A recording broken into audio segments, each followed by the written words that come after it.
Welcome back to the Takeout. President Trump and other Republicans have criticized former President Biden's use of the autopen. President Trump's called it a huge scandal. They allege that it was part of an effort to cover up Biden's cognitive decline in the waning days of his presidency. In my interview with the Kentucky Republican, James Comer, chairman of the House Oversight Committee, he said that he believes, or has come to believe, that some of Biden's pardons could be undone. Do you, Mr. Chairman, believe that some of these pardons or actions taken in the last 3 months, if I heard you correctly, could have their legality questioned? I do. And overturned? I think that's very possible. I want to bring in our political panel. Hyma formerly served as the director for the office of the DNC chair. Justin Sayfie was a senior policy advisor for former Florida Governor Jeb Bush, but much more importantly, he's wired into all Florida Republicans, which means he's wired in the Trump White House.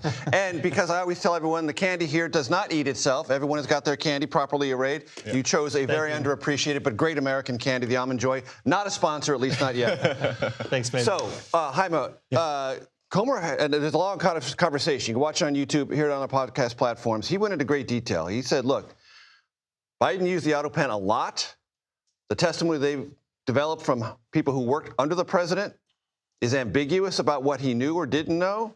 He seems to think there's something here that could be overturned in terms of people challenging the very legality of this exercise of a unique presidential power. Yeah, I mean, look, I'm not surprised by it. And I think when Donald Trump took over and the Republicans took over the House, we knew that this type of scenario would take place. I think it's unfortunate that we're having this conversation right now. This is a dangerous president.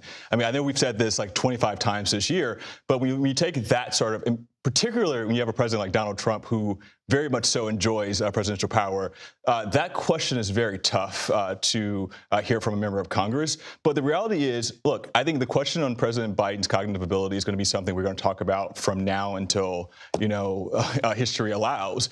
And I do think there are questions that President Biden and his wife and his family do want to answer. But I do not put this I've said this to you before, Major. I don't put this at the feet of the staff at the White House. These are good people. Some of these people are my friends, and they all signed up to do the job of the American people, not to defend the president's cognitive ability. Justin?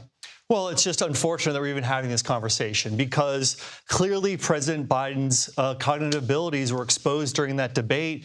And there were people in the White House and outside, I think it's been well reported and well documented, that weren't disclosing and weren't transparent with the American people. And when the Wall Street Journal did a story on it in the summer of 2024, they were criticized for exposing the fact that President Biden's cognitive abilities, and this is what we have to deal with. When there's a cover-up like that exists, now we have questions about whether the president's use of the autopen were legitimate exercise of presidential power. We should never be in this position, and it's the fault of the people that protected the president. And for those who are curious, you can watch it on YouTube or listen to it on a podcast platform. The chairman said there have uncovered emails, which they've released, which I wasn't aware of, where the Justice Department, the Biden Justice Department, was expressing concerns to the White House about the frequency of the use of the autopen. That's interesting. You can hear it on the podcast platforms or watch it on YouTube. Interesting development in the Virginia governor's race, which is being watched. Winston Earl Sears, the Republican nominee, running against Abigail Spanberger, the Democratic nominee. Spanberger today endorsed by two former House Republicans representing Northern Virginia. Let's listen. Well, we're both voting for Abigail Spanberger for governor. I saw firsthand that Abigail was one of the most bipartisan members of Congress. My support for Abigail isn't about party. It's what's best for Virginia. So, evaluate that. Well, it's interesting that Barbara Comstock and Denver Riggleman are the two Republicans. Right, the two Republicans, both of whom endorsed Kamala Harris last year over President Trump. So that tells you something about their partisan. Surprise here, in other words. Well, it tells you something about their partisan loyalty on one hand, and on the other hand, I think it's a good move by a Democrat, but it also shows how important it is to get Republican endorsements in a state where to me it shows that the Republican Party is strong enough that she felt that she needed to get these Republican endorsements. I'm going to skip over you because I also want to note Brad Raffensperger. You mentioned earlier he's going to run for governor, Republican primary three-way, and he had this to say in his announcement, which was not about Trump, about somebody else. When Joe Biden's Justice Department attacked Brad, he stood strong and stopped Biden from overturning Georgia's election integrity law.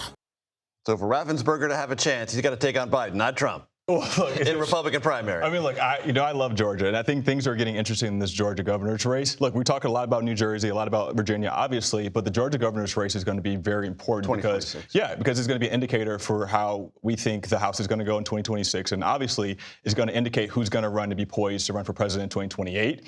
And so this Republican primary has gotten really, really feisty when you think about it. But on the Democratic side, you have Keisha Lance Bottoms, who is who's announced. You have Jason, who's a state senator. And so this entire race is shaping up to be something very interesting. Very competitive on both sides. Very competitive both sides. I'm not sure that Raffensperger is going to, I think he's going to have to do sort of a both and. He's going to have to go after some Democrats and also distinguish himself as someone who's really conservative. Hyma Moore, get into that Reese's. Justin Sayfie, get into your Almond Joy. Thank you. Thank you very much.